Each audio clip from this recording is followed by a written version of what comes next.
out what they got. Elephant man and cats. Come on.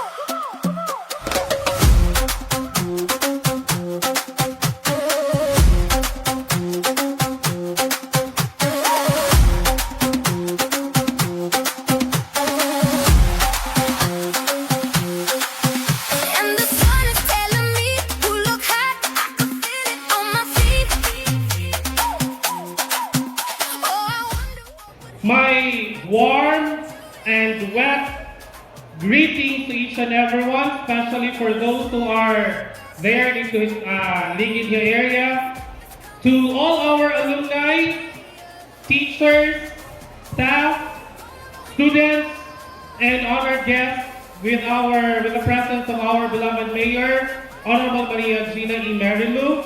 To our guest speaker, General Cinco, and to our host batches headed by the Silver Jubilarian, the host batch 2001, headed by Sir Rodante Barona, and the alumni that we have here this evening. Maupay nga gabi ha itong yatanan, and welcome to the 21st Grand Alumni Homecoming of the Tanawan School of Craftsmanship and Home Industries. With this year's inspiring theme, Rewind, Reconnect, Relive the Memories, we come together not only to cherish the memories of our school days, but also to strengthen the bonds that continue to unite us as one TSHI educative family. Mabuhay ang mga alumni, mabuhay ang Tanawan School of Craftsmanship and Home Industries. Onward, forward, TSHI! Thank you very much to our school principal of TSHI, Mr. O'Neil Olino. Good evening, everyone. The guest of honor and speaker, who will be introduced later. The Municipal Mayor, Honorable Maria Gina E. Murillo. The Alumni Association President, Mr. Dante L. Perez. Ladies and gentlemen, distinguished guests, respected teachers, beloved alumni, parents, students, and friends, welcome to our Alumni Homecoming 2026 with the theme, Rewind, Reconnect, and Relive with Memories. Tonight is more than just a gathering. It is a celebration of friendship, shared experiences, and the unforgettable moments that shape who we are today. No matter how many years have passed, this place will always be a part of us. A second home filled with stories, dreams, and the lifelong friendships. And as we relive with memories, may tonight remind us not only of our past achievements and adventures, but also the enduring spirit of unity and camaraderie that continues to bring us together. To all alumni, thank you for coming home and for continuing to inspire the next generation. On behalf of the organizers, the host class, the batch 2001, the co-host class, the batch 1976, and the batch 2026. Welcome and enjoy the celebration. Have a wonderful evening, everyone. Thank you. There you have it, ladies and gentlemen, Police Lieutenant Colonel Rodante F. Verona. Good evening, everyone.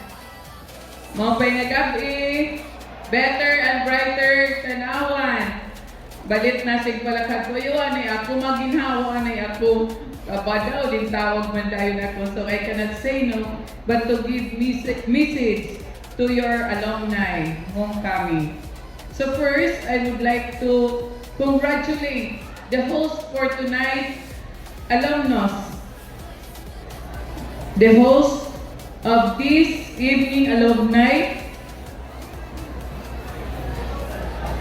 2001. Sorry. Sorry pa, balit ako mag-prepare nito ako ni speech.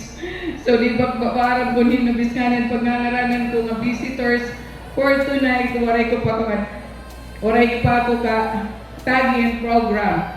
Then, syempre, ang aton nga nabagula nga promoted Police General Glenn Cinco and his wife, Lina, Deputy Regional Director for Administration, and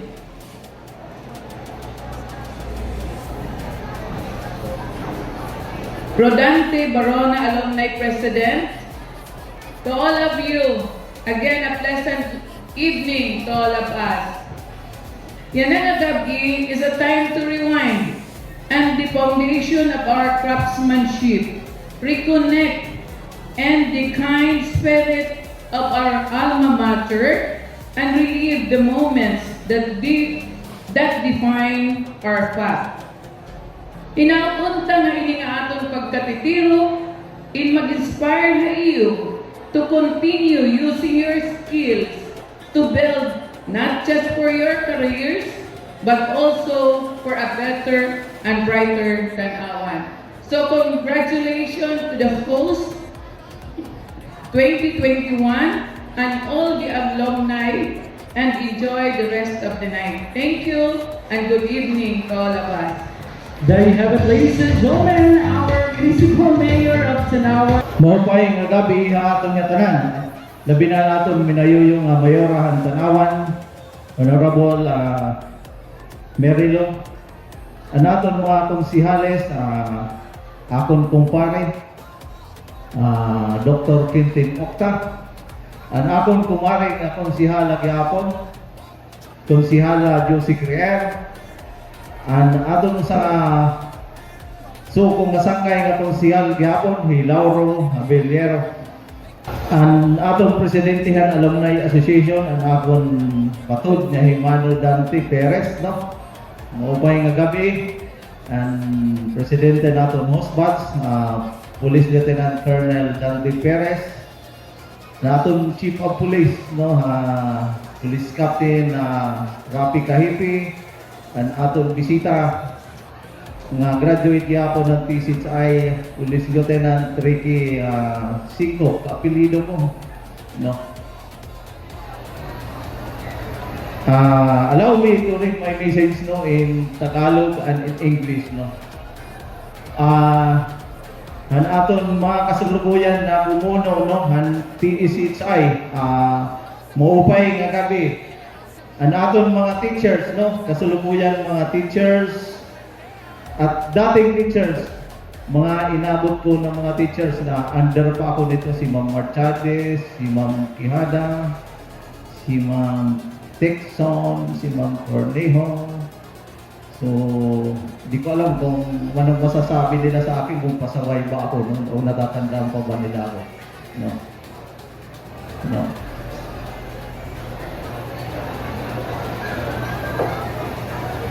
Sa ating mga alumni, no, mga magulang, mga panauhin, at sa inyong lahat, mga naririto ngayon, isang magandang gabi sa ating lahat, no. The pride, memories, and the spirit that unite us as one community remain just as strong. Coming home to meet you all is deeply personal for me. Ang ating paralan ay hindi lamang naging paralan. Ito'y naging bahagi ng buhay nating lahat na minsang nangarap, natuto, nadapa, at unti-unti nahubog bilang tao. As I look around today, I see different stories of life reflected in every face here. Some are still discovering their dreams and direction. Some continue striving for stability and a better future. We have professionals, public servants, business owners, and hardworking employees who dedicate themselves every day to their families and careers. At iyon ang isa sa pinakamalagang natutunan ko sa buhay. Never measure a person by where they are now, because everyone is still becoming who they are meant to be. Minsan iniisip natin na success is measured only by position, title, or money. Pero habang tumatagal, mas naiintindihan natin na ang tunay na tagumpay ay hindi lang tungkol sa narating mo. Kung paano mo tinato ang tao habang umaakyat ka. It is about character, integrity, humility, and how you continue moving forward despite difficulties. As a former student of our institution, I can honestly say that my journey was not easy. I also went through hardship, uncertainty, and moments when I did not know where life would lead me. But I carried with me the values and discipline I learned from our school. At iyon ang gusto kong ipaabot lalo na sa mga kabataan ngayon. Huwag kayong matakot kung hindi malinaw ang direksyon ninyo. Hindi pare-pareho ang timeline ng tao. Ang mahalaga ay hindi kayo tumitigil. Life is not a race of who gets ahead first. It is about who continues despite hardship, who remains kind despite disappointment, and who stays honest despite temptation.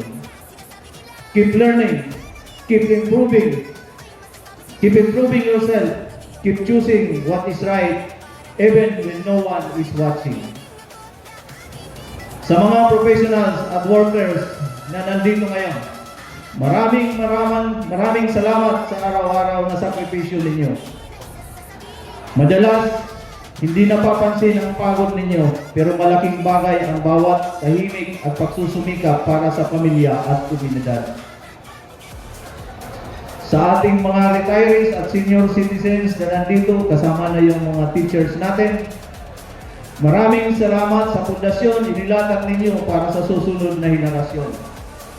Your stories, experiences, and sacrifices are part of the reason why many of us are where we are today. Sa ating mga guro at empleyado, taus-pusong nagpapasalamat ako sa inyong dedikasyon. Hindi madaling humubog ng kabataan. Maraming beses, hindi ninyo agad nakikita ang bunga ng inyong pagod. Pero, maniwala kayo, dala-dala ng inyong mga estudyante habang buhay ang mga aral, values at encouragement na ibinigay ninyo sa kanila. Marami sa amin nakarating kung nasaan kami ngayon dahil may mga gurong naniwala sa amin noong hindi namin kayang paniwalaan ang sarili namin. At isa rin ito sa gusto kong iwan sa lahat ngayon. Never forget the people who helped shape your journey, because no success is ever achieved alone. There is something special about coming home to a place that once shaped your dreams, because no matter how far life takes us, there will always be part of us that remains connected to the classrooms, teachers, friendships, and memories that help shape who we are today. And maybe that is why homecomings matter. They remind us that before the title, your stories, experiences, and sacrifices are part of the reason why many of us are where we are today. Sa ating mga guro at empleyado, taus-pusong nagpapasalamat ako sa inyong dedikasyon. Hindi madaling humubog ng kabataan. Maraming beses, hindi ninyo agad nakikita ang bunga ng inyong pagod. Pero, maniwala kayo, dala-dala ng inyong mga estudyante habang buhay ang mga aral, values at encouragement na ibinigay ninyo sa kanila. Marami sa amin nakarating kung nasaan kami ngayon dahil may mga gurong naniwala sa amin noong hindi namin kayang paniwalaan ang sarili namin. At isa rin ito sa gusto kong iwan sa lahat ngayon. Never forget the people who helped shape your journey, because no success is ever achieved alone. There is something special about coming home to a place that once shaped your dreams, because no matter how far life takes us, there will always be part of us that remains connected to the classrooms, teachers, friendships, and memories that help shape who we are today. And maybe that is why homecomings matter. They remind us that before the titles, achievements, and responsibilities, we were once young dreamers sitting in the classroom, hoping for a better future. Today is just about remembering the past. It is about appreciating the people and moments that quietly helped build the person we have become. And as we reconnect with old classmates, teachers, and friends today, may this gathering also remind us that life becomes more meaningful when we remain grateful for our roots, humble in our successes, and connected to the people who were part of our journey. Hello. Good evening. With great pride and gratitude, we, the outgoing host, Batch 2001, together with our co-hosts 1976 and 2026, formally turn over the key of responsibility to the Batch 2002, 2027, and Batch 1977. This key represents the collective efforts, hard work, and dedication we have poured into our 21st PSCHI Alumni Homecoming. We are confident that you will continue to uphold the tradition of excellence and make this event more memorable for all our alumni.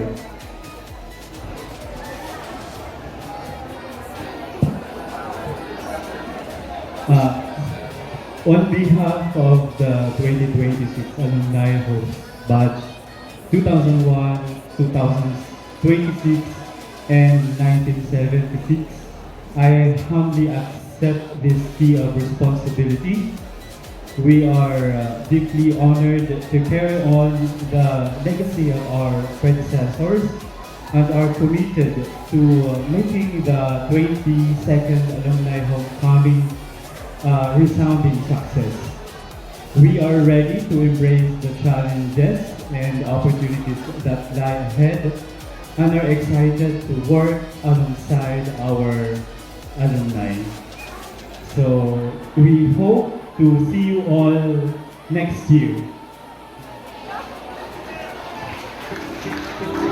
Thank you very much, Batch 2002, co-hosted by Batch 1977 and Batch 2027. We have full confidence in you and we know you will carry the TSHI spirit with pride, unity, and excellence, just as all batches before you have done.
stage. I've been going stateside, kissing my Swedish boy over FaceTime. Home now, opening up with the headlines. Oops, that's my ego boost. Schedule ain't been loose for a minute. Yeah, I'm that girl, I've been there. Cold Vibes Music.